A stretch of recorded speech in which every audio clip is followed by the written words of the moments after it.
अभी कुछ दिन पहले इस देश का महान नहीं कहूँगा, इस देश का बहुत बड़ा ग्रुप का मालिक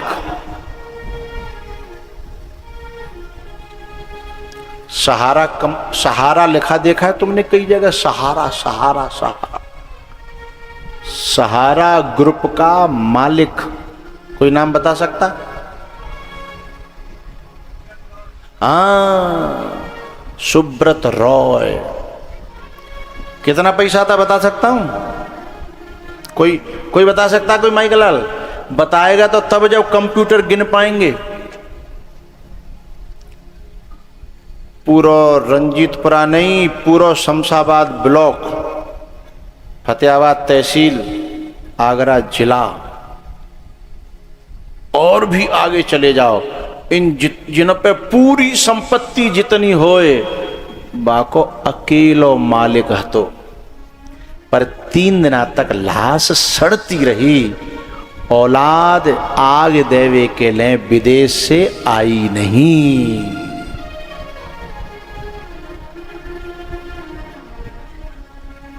ये टुच्चू मुच्चों की बात क्या बताऊं मैं आपको, मैं ऐसा प्रमाण दे रहा हूं जो जगत विदित है।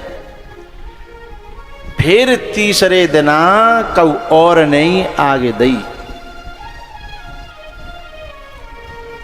कल्पना करिए, क्योंकि शुरुआत से जिनके संस्कारों में ये है ही नहीं कि ये हमारा बाबा है, ये हमारा चाचा है, ये हमारा ताऊ है।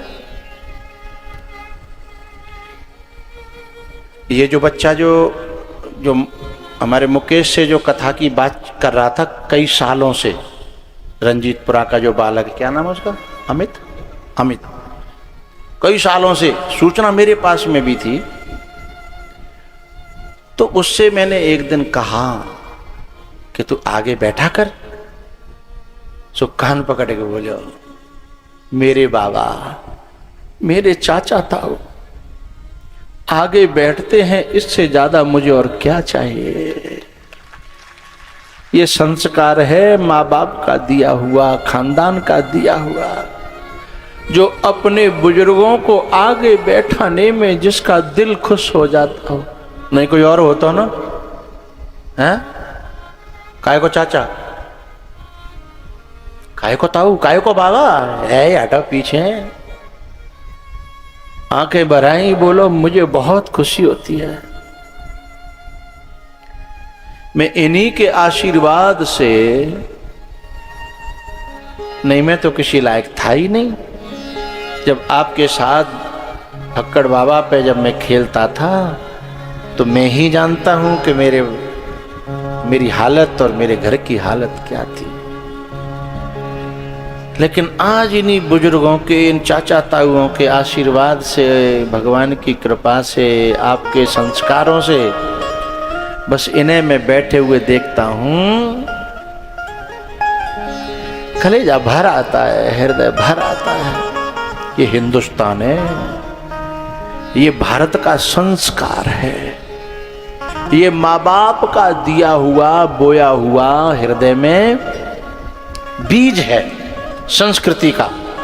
हाँ, एक वो था जो आग देने नहीं आया है, और ये हैं जिन बच्चों में नेक क्षमता आई है, नेक। तो सबसे पहले इसे संस्कार कहते हैं। लगे चरण, जिन घरों में बच्चे अपने बड़े बूढ़ों के चरण दबाते हैं, पांव छूते हैं, आशीर्वाद पाते हैं ना, वो घर इस धरती पे भी स्वर्ग है, वैकुंठ है। उस घर में देवता भी आकर के सुकून पाते हैं। हैं?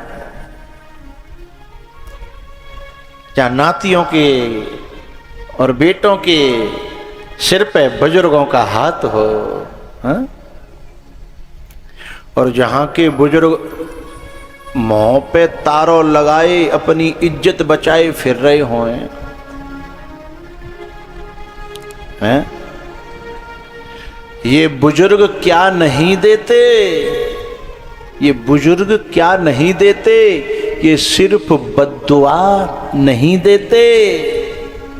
और डर है संबंधों के टूट जाने का, इसलिए अब तो ये घर में किसी को सलाह मशवरा भी नहीं देते।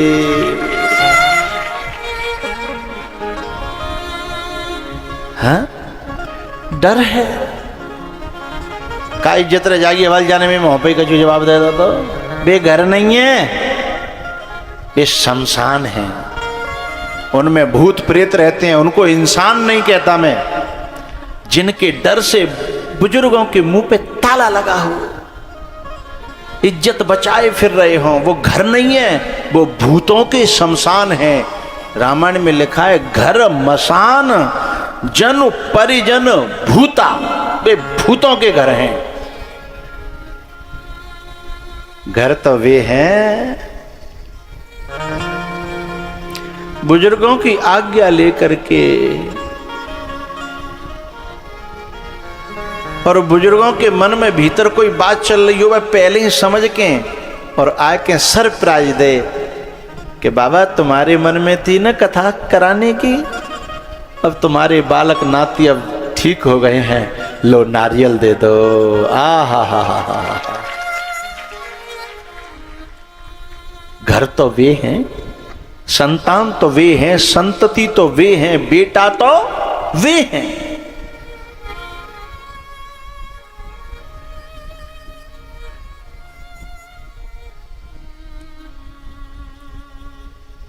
लगे चरण चापन दो भाई,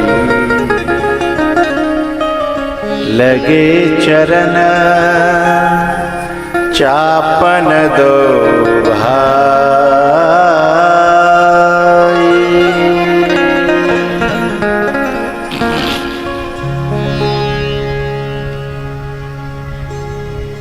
एक बात कहनी है मुझे, हमारे संस्कारों में अदब की बड़ी कीमत है, अदब की।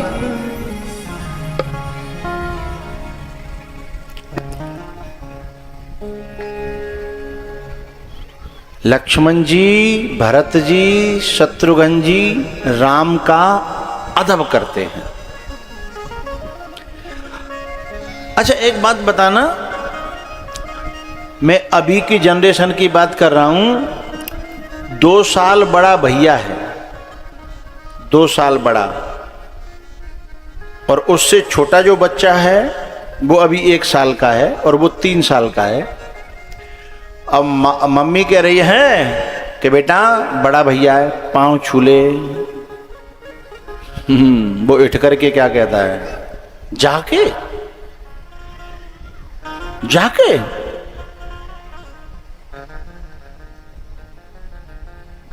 पांव छूना तो दूर, वो उससे भैया भी कहना नहीं चाहता, सीधे नाम लेता है।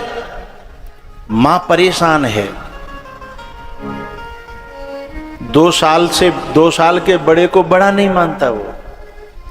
लेकिन मुझे ये बताइए, राम जी में और लक्ष्मण जी में कै साल का अंतर है?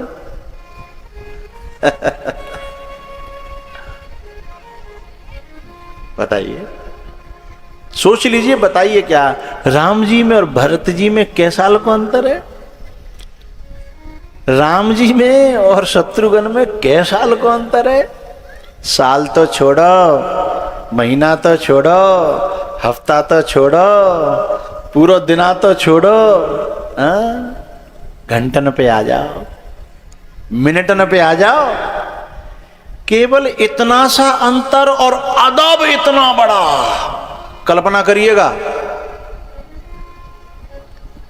इतना सा अंतर और अदब इतना बड़ा। ये छोटी मोटी बात है क्या? गुरु के चरण दबाने के बाद में लक्ष्मण जी राम जी के भी चरण दबाते हैं। गुरु जी के चरण दबाने के बाद फिर राम जी अपने जगह आते हैं और फिर राम जी के चरण दबाते हैं। यदि कोई रंजीतपुरा को हो तो बराबर सरावर कोसो पांव दबा तो। ए पाम काय को बढ़ाओ जे कितने दिन को बढ़ाओ कहा बढ़ाओ जाम हैं?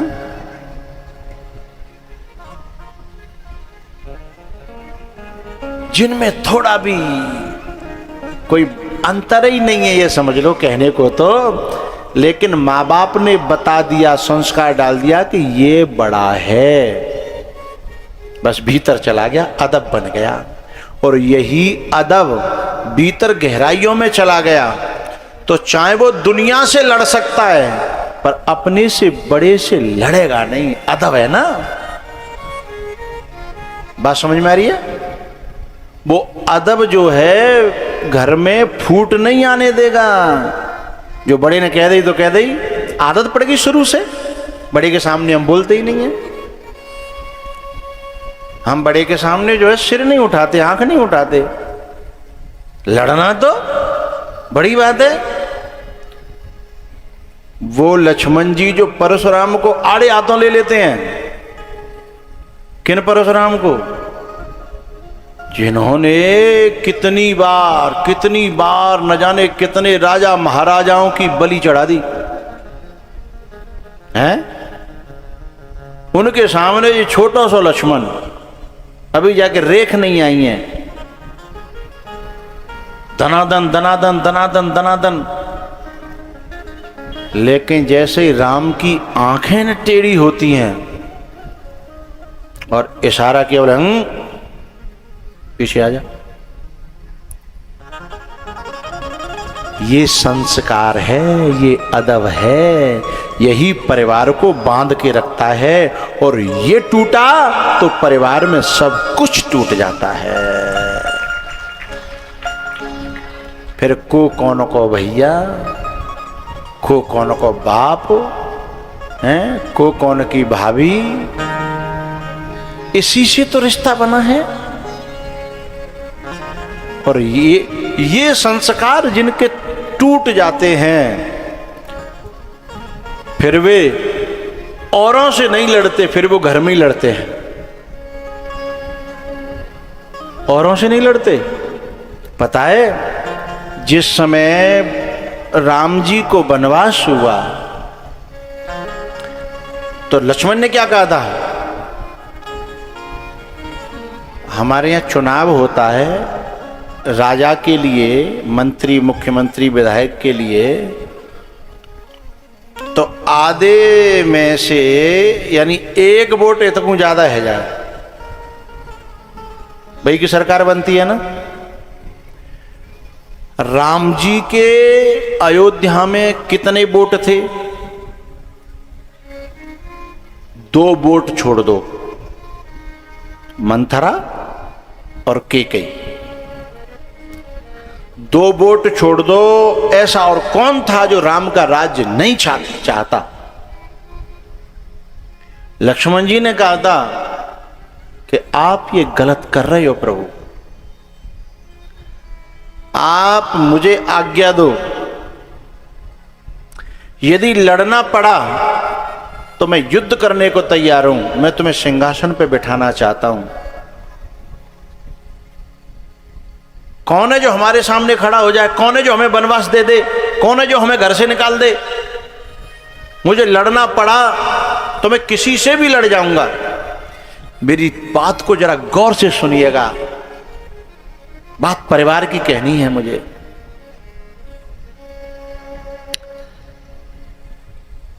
एक बात कहनी है, जो बहुत बड़े योद्धा बनते हैं ना, बहुत बड़े लड़ाकू बनते हैं ना, वो ये भूल गए हैं कि जब बंदूक चलाते समय बंदूक की नाल बाहर होती है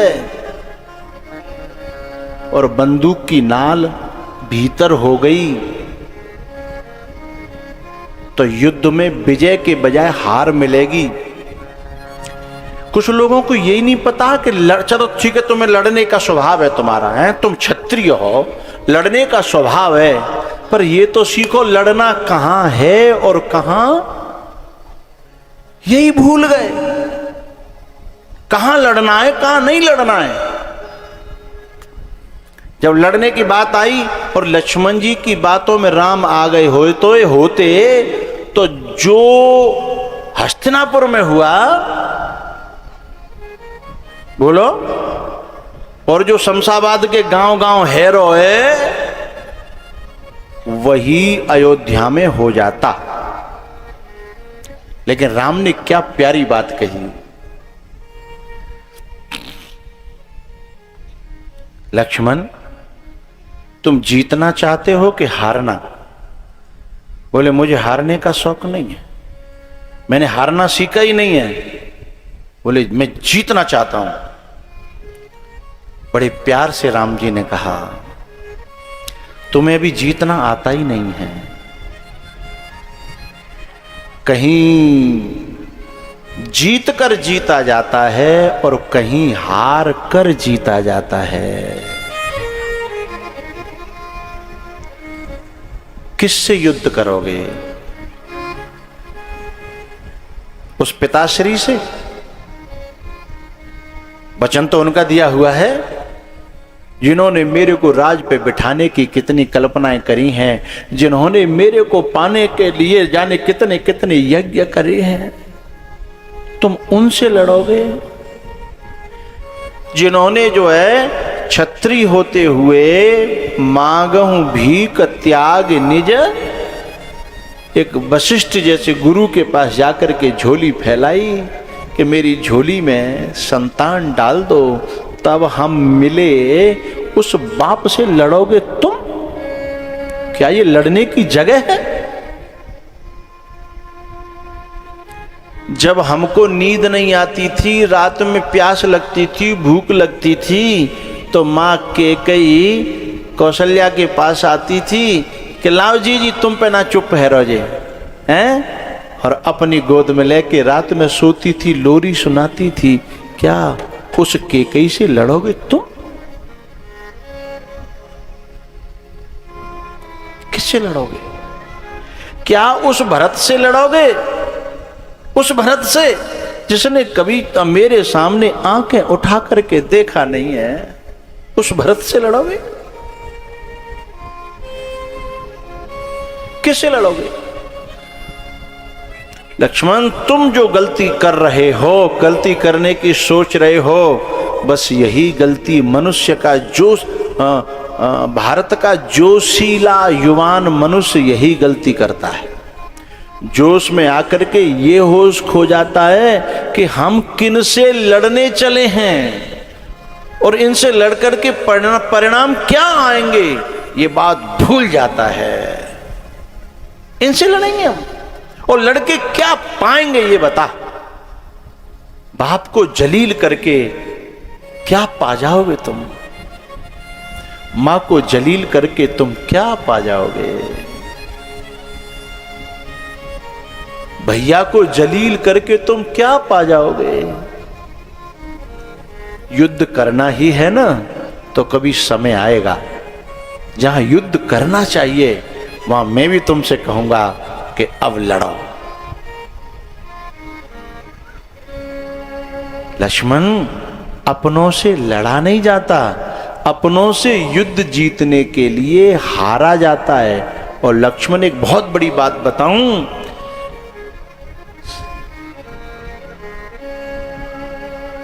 सच्चा योद्धा वो है जो अपने भीतर के अहंकार को हरा करके अपनों के सामने अपना सिर झुका दे, क्योंकि सिर झुकाना भी बहुत बड़ी वीरता है।